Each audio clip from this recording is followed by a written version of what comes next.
prison à perpétuité incompressible requise contre Salah Abdeslam lors du procès des attentats du 13 novembre 2015. Verdict attendu à la fin du mois de juin. Accord politique entre les ministres de l'Intérieur de l'Union européenne sur la politique d'asile et d'immigration. Les 27 s'entendent sur une solidarité obligatoire dans l'accueil des migrants.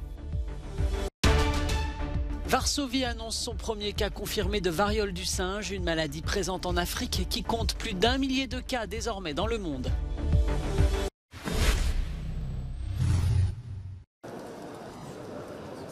Plus de 6 ans après les attentats du 13 novembre 2015 qui ont fait 130 morts et près de 450 blessés à Paris et Saint-Denis, le dénouement du procès approche.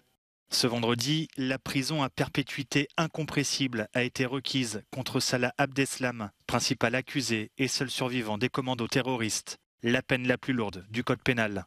Les 3 représentants du parquet national antiterroriste ont insisté sur la gravité sans précédent des terribles événements. Les sanctions doivent être le reflet de la somme colossale physique et psychique causée par ces crimes. La réinsertion devient alors secondaire, a déclaré Camille Hentier. Parmi les 20 personnes jugées, certains sont accusés d'avoir aidé les commandos à préparer les attaques, comme Mohamed Bakali et Mohamed Abrini, l'homme au chapeau également impliqué dans les attentats de Bruxelles en 2016. La perpétuité assortie de 22 ans de sûreté a été requise contre les 2 hommes. Sofiane Ayari et Osama Krayen sont eux accusés d'avoir préparé un attentat à l'aéroport d'Amsterdam avant de se raviser et d'avoir aidé Salah Abdeslam dans sa cavale qui a duré près de 4 mois. Ils risquent la perpétuité assortie de 30 ans de sûreté. Des peines de prison ont également été requises contre des accusés soupçonnés d'avoir voulu participer à ces attentats du 13 novembre 2015 ou contre ceux qualifiés de petites mains. La parole sera désormais donnée à la défense à partir de lundi et pour 2 semaines. Le verdict est attendu par les accusés et les 2400 parties civiles le 29 juin. Le pacte européen sur l'asile et la migration fait un grand pas en avant. Après 21 mois de négociations, les ministres de l'Intérieur de l'Union, réunis vendredi à Luxembourg, sont parvenus à un accord politique sur les points les plus sensibles. Les quotas de relocalisation des migrants disparaissent, mais la solidarité sera obligatoire avec les États membres qui en ont besoin. Les gouvernements pourront choisir entre accueillir des demandeurs d'asile, financer les retours des demandes rejetées ou encore apporter un soutien économique aux pays en première ligne. Alors qu'une guerre se déroule sur le continent européen, les 27 ressentent la nécessité de disposer de politiques efficaces pour répondre à ce défi. Je pense que ce qui s'est passé avec la Biélorussie et ce qui s'est passé avec l'Ukraine, dans un contexte extrêmement différent évidemment de ce qui se passe en Méditerranée, a créé une sensibilité différente. Chacun, évidemment, est concerné par le continent européen, par ces questions migratoires. Et il n'y a pas des pays qui ne seraient pas concernés et d'autres qui le seraient. Ce progrès donne un nouvel élan au renforcement des contrôles aux frontières extérieures de l'Union. Frontex, l'agence européenne de garde-frontières et de garde-côtes, verra ses effectifs augmenter d'ici 2027 pour former un corps de 10 000 agents. Certains ministres espèrent que ce pacte permettra de mettre un terme au double standard. Nous devons savoir que si nous pouvons accueillir des millions d'Ukrainiens, nous pouvons aussi nous occuper de milliers de personnes qui ne viennent pas d'Ukraine, mais du Sud, et qui souffrent des mêmes conditions et qui ont une autre langue et une autre religion.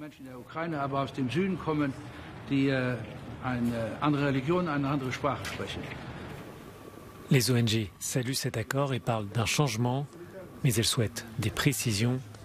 Cet ensemble de règles et de recommandations doit permettre à l'Union européenne de ne plus revivre le chaos observé en 2015, lorsque la Grèce, l'Italie et l'Espagne se sont retrouvés seuls pour accueillir des milliers de demandeurs d'asile qui fuyaient la guerre en Syrie.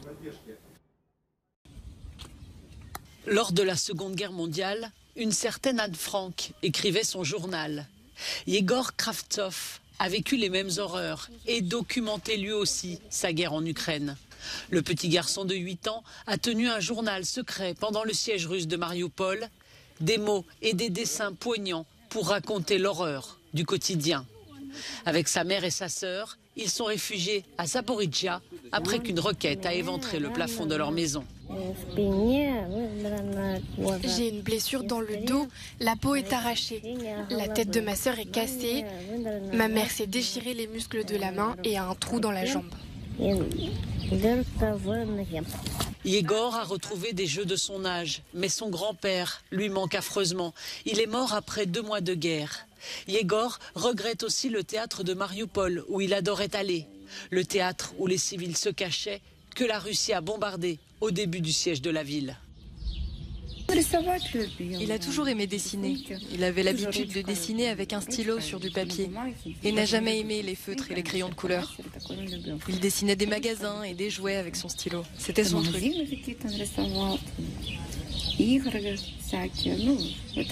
Là, ce sont 2 de nos voisines, Nadia et Galia. Elles ont été enterrées. La première sœur est morte, puis l'autre. C'est la dernière chose qu'il a dessinée.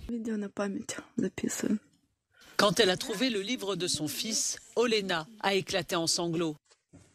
Elle a pleuré aussi en filmant sa maison détruite par l'armée russe. C'était une belle maison avec un jardin. Maintenant que la Russie occupe la ville, la famille ne peut plus y retourner pour la reconstruire.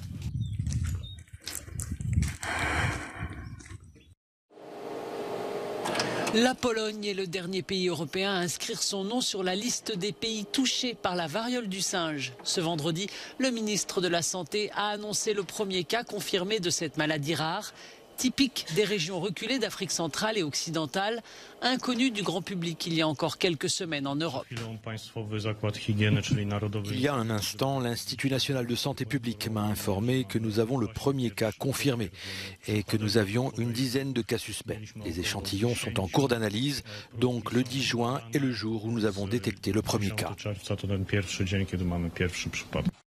Depuis l'apparition des premiers cas il y a un mois, la maladie s'est propagée dans une vingtaine de pays européens. Si le Royaume-Uni, l'Espagne et le Portugal sont les plus touchés, la France a déclaré 91 cas. En Espagne, c'est ici que tout a commencé. Le sauna madrilène a fermé ses portes depuis. Il était fréquenté par la communauté gay et tous les malades sont des hommes, en majorité homosexuels. Les autorités sanitaires précisent que la maladie se transmet par contact direct, mais pas nécessairement par voie sexuelle. C'était il y a un an, le 6 janvier 2021, des centaines de partisans de Donald Trump prenaient d'assaut le Capitole à Washington après l'élection présidentielle perdue par le leader républicain. Une commission parlementaire a remis les résultats de son enquête après avoir auditionné de très nombreux témoins, dont des membres des forces de l'ordre qui s'étaient retrouvés en première ligne face aux émeutiers. Il y avait des officiers sur le sol, ils saignaient, ils vomissaient. J'ai vu des amis avec du sang partout sur le visage. Je glissais dans le sang des gens.